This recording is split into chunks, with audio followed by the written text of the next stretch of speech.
Okay, clicker's ready to go. Okay, the topic of my discussion for the next 10 or 15 minutes, I'm going to look at the opportunity to merge Lean and ISO 9001 2015. So basically going to look at the opportunity to integrate the management systems. So first of all, just a quick overview on who VFECTO are and what we do.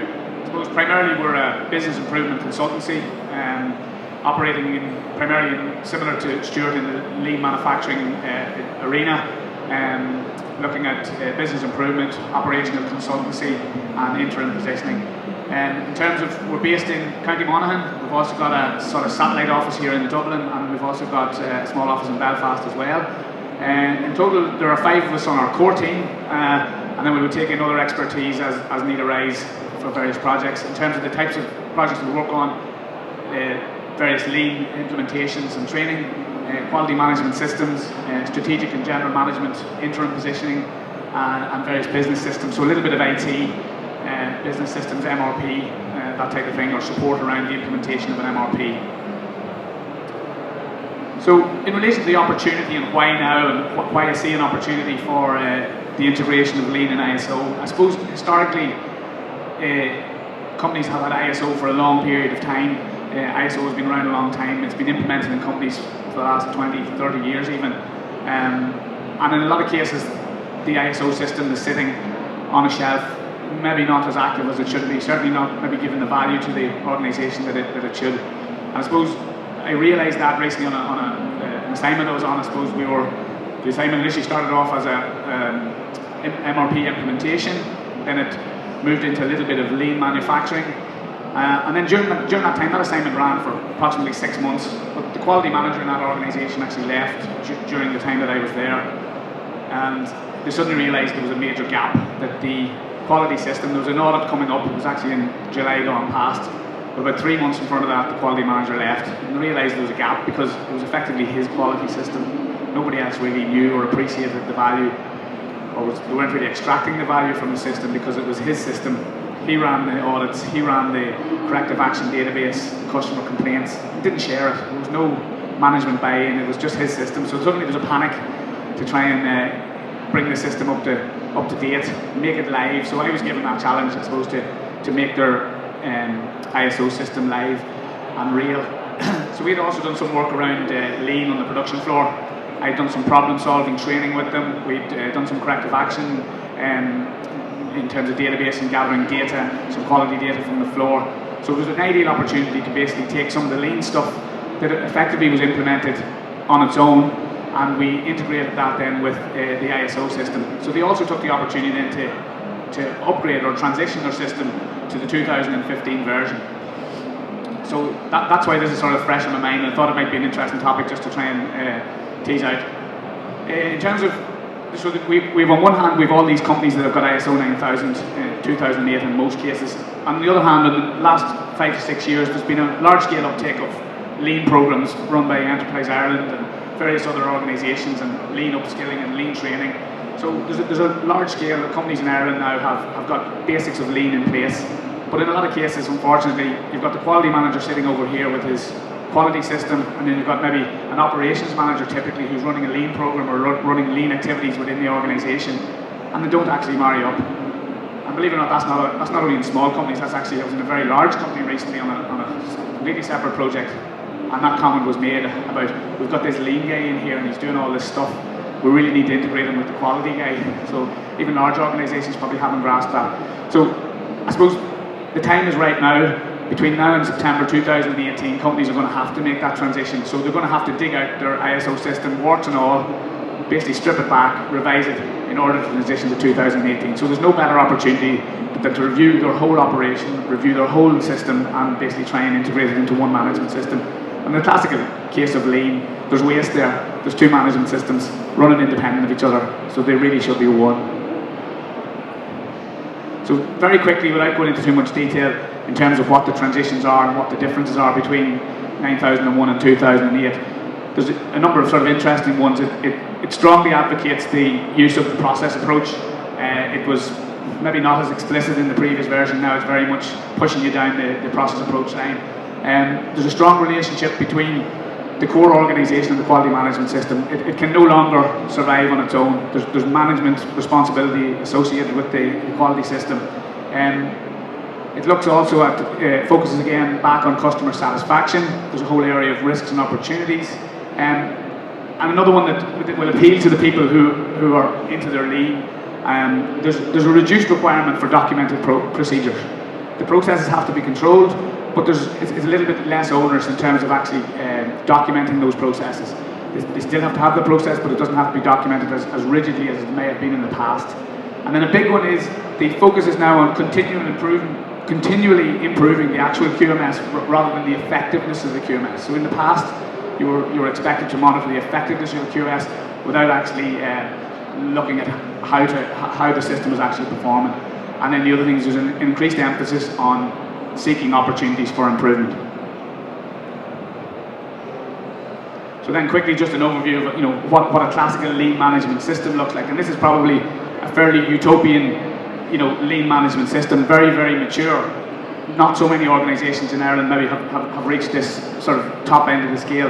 A lot of them have dipped into certain areas within the lean framework, but they've still implemented some of the basic tools, and they're the tools where there are opportunities for integration.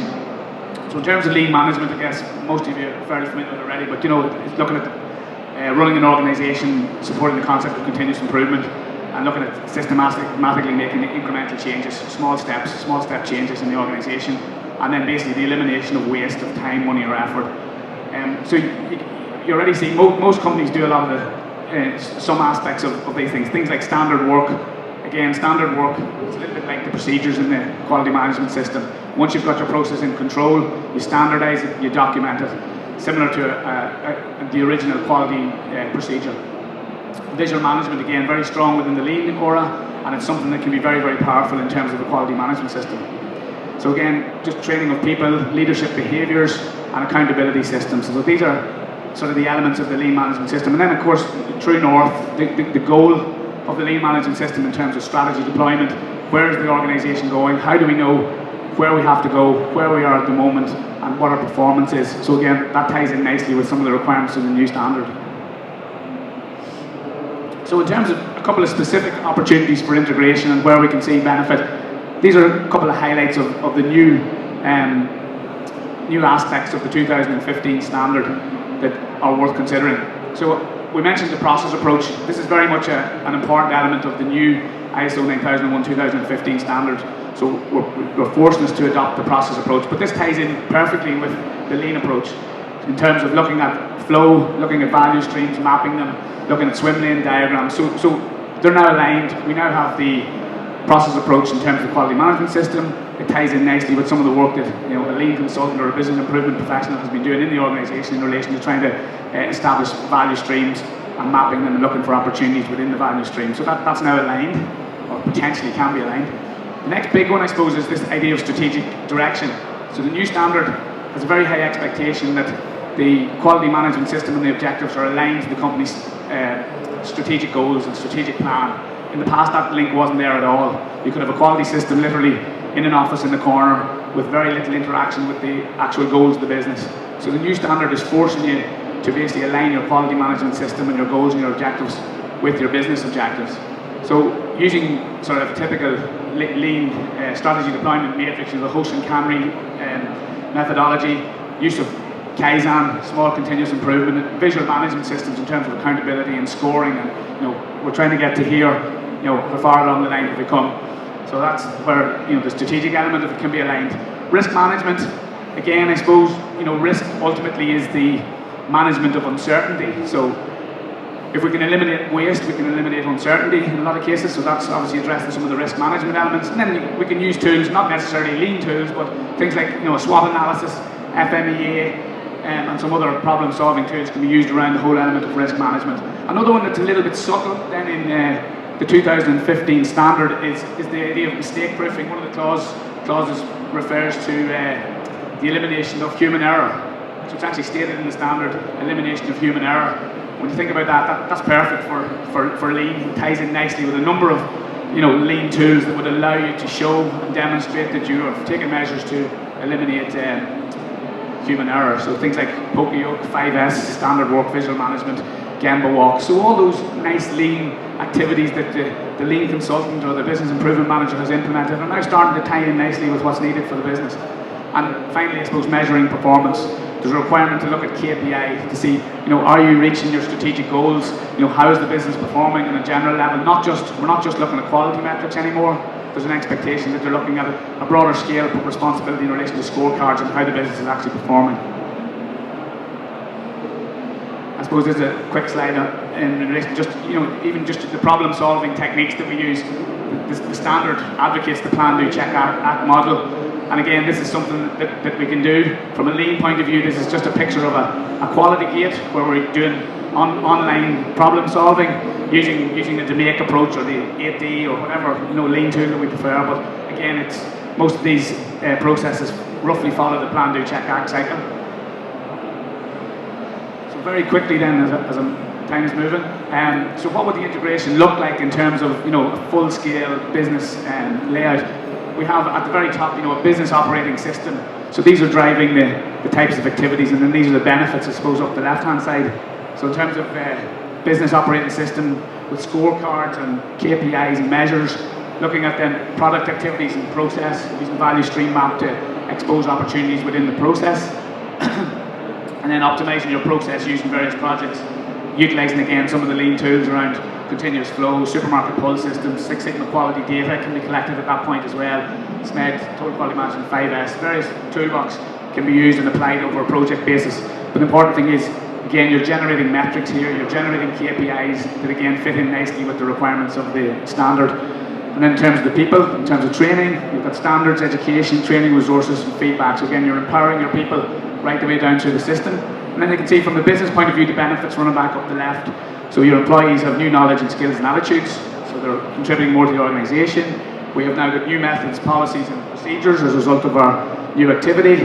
We've got lean productivity, we've got increased better quality as a result of the value stream map and the projects. And then at the very top level of the business, we've got increased customer satisfaction, shareholder satisfaction, stakeholders, increased sales, hopefully, and increased margins.